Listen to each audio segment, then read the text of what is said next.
Morning and welcome to our thought for the day. I'd like to read you a little verse from Matthew chapter 26 and it's verse 56. And it says this: all the disciples forsook him and fled. What sad words they are to read this morning. What frightening words they are.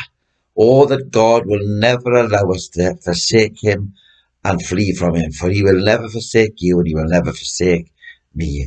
And the simple heading I've given this morning is: don't be a deserter. Don't be a deserter. God help us never to desert the God who has given his all for you and for me. How sad these words are of our text this morning, and yet they were prophesied. They came as no surprise to Christ. This situation didn't come as any surprise to Christ. He knew that it was going to happen. He had already foretold that it was going to happen. And I'm glad to be able to say this morning, nothing takes Christ by surprise. He knew it would happen.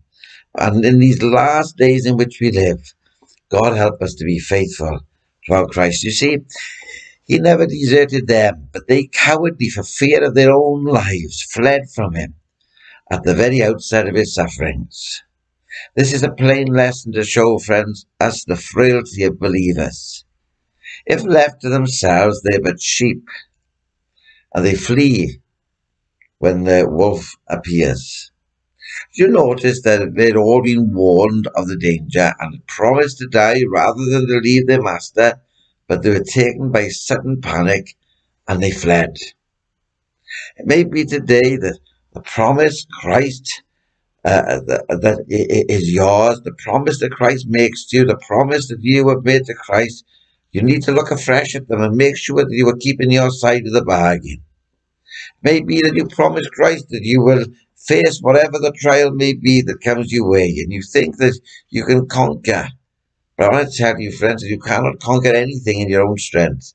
You cannot conquer anything without Christ as your Saviour and your King.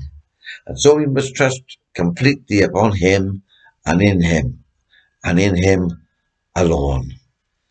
It's one thing to promise, but another thing to perform. Help us to make us people who will perform the very promises that we make. It would have been, you see, today the eternal honour to have stood manfully and faithfully at the side of Jesus, but they fled.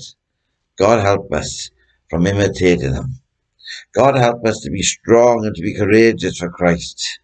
For the Lord your God is with you, and he will never leave you. There is no safer place than by the Master, for he is well able to take care of you. He's able to call 12 legions of angels. You see, the mistake they made was that they ran from the place of true safety. Let us never forget that God can make the coward brave.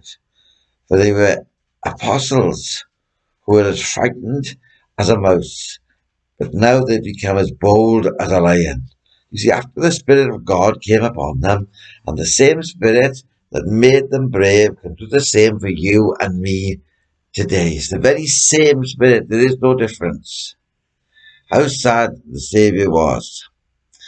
How sad the Saviour must have felt as he saw his friends so faithless and forsake him. God help us not to forsake him, not to crucify him afresh, and to put him for an open shame. God help us never to be ashamed of our Saviour, always to be amazed by him, and enable us never to be a deserter, but a true disciple, a true follower, and serve him with all our hearts, and follow him until he comes to take us to be with him, to receive our reward.